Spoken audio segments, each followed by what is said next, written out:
దేవుని ఆజ్ఞను మీరాడు, దైవజనుని ఆజ్ఞను మీరాడు, నాశనమైపోయాడు. కానీ దావీదు మహారాజు మాట్లాడుతున్నాడు 51వ కీర్తనలో, దేవాని కృప చొప్పున నన్ను రక్షించము, నీ వాత్సల్య బావుల చొప్పున నా అతిక్రమం తుడిచివేయము, నా దోషం పోనట్టు నన్ను బావు కడుగుము, నా పాపం పోనట్టు నన్ను పవిత్రపరచము, నా పాపం వెళ్ళప్పుడు నా ఎటు ఉన్నది, నేను కేవలం విరోధంగా పాపం చేసిన నీ దృష్టికి చెడుతనం చేసిన నన్ను నా ఇంత శుద్ధ హృదయం కలగజేయము, నా అంతరంగంలో స్థిరమైన మనసు నూతనంగా పుట్టించము.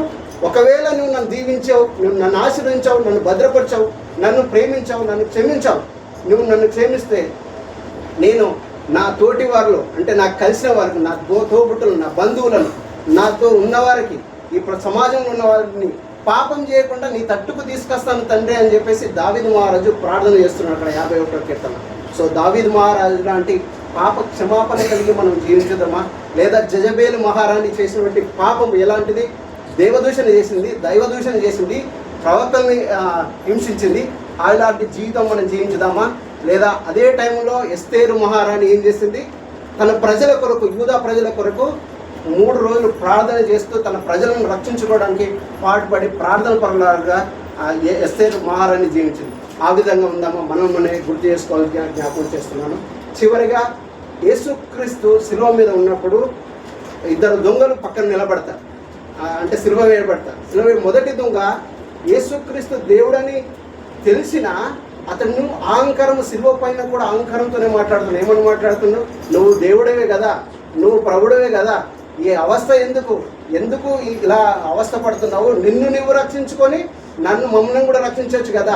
ఆ దొంగ మళ్ళీ అనుకుంటున్నాడు కావచ్చు, ఒకవేళ ఈయన రక్షిస్తే మళ్ళీ పోయి పాపం చేస్తాను, మళ్ళీ పోయి దొంగతనం చేస్తాను, మళ్ళీ పోయి నరహత్యలు చేస్తాను, అన్ని విధాలుగా బతికేస్తాను, ఇంకా సుఖంగా బతుకుతాను అనుకుని ఉంటాడు. అంత అహంకారంతో మొదటి దొంగ మాట్లాడుతుంటే, రెండవ దొంగ అక్కడ పశ్చాత్తాపం పొందుకున్నాడు, పాప క్షమాపణ పొందుకున్నాడు. ఆయన మాట్లాడుతున్నాడు రెండవ దొంగతో. రెండవ దొంగ మొదటి దొంగతో మాట్లాడు, పిచ్చివాడా, నువ్వు ఎవరిని పట్టుకొని ఏ విధంగా మాట్లాడుతున్నాము? మనం ఎంతోమందిని అవమానించాము, ఎంతోమందిపై మానభంగాలు చేశాము, భర్తలను చంపి భార్యను విధవరాలను చేశాము, వాళ్ళ జీవితాలను నాశనం చేశాము. మనం పాపులము, మనకు రోమా ప్రభుత్వం విధించిన శిక్ష, శిల్వ శిక్ష సరైనదే. కానీ ఏ పాపం చేయని యేసుక్రీస్తు దేవునితో మాట్లాడుతున్నావు, నీ బుద్ధి లేదా అన్నట్టు మాట్లాడుతూ ఇంకో మాట మాట్లాడు, తండ్రి నీ రాజ్యంలో నన్ను చేర్చుకోవాలి, పాప క్షమాపణ ఒప్పుకున్నాడు ఆ టైంలో.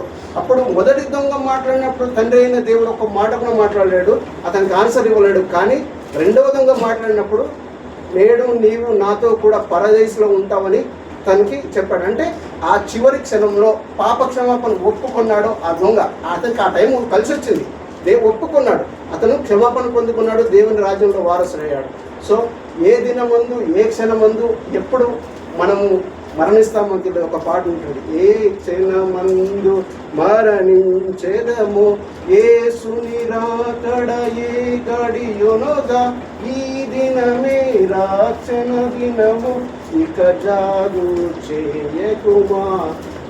ఏ దినమందు చనిపోతామో మనకు తెలియదు, ఎప్పుడు ఎవరు ఏ విధంగా ప్రపంచాన్ని వదిలిపెట్టుకోతారో మనకు తెలియదు. కాబట్టి దేవుని ఆరాధిస్తూ పాపం నుండి, శాపం నుండి విడుదల పొందుకొని దేవునికి మహిమకరంగా జీవించాలని జ్ఞాపకం చేస్తున్నాను.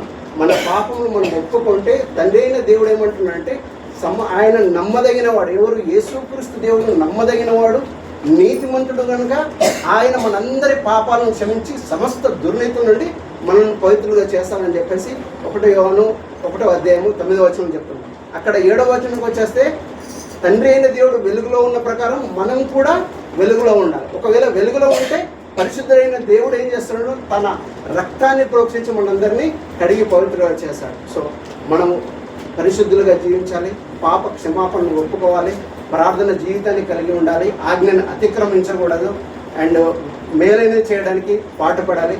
4వ విశ్వాసంతో మనం ఈ భూమిపైన జీవించాలి. అలాంటి కృప దేవుడు మనందరికీ దయచేయను.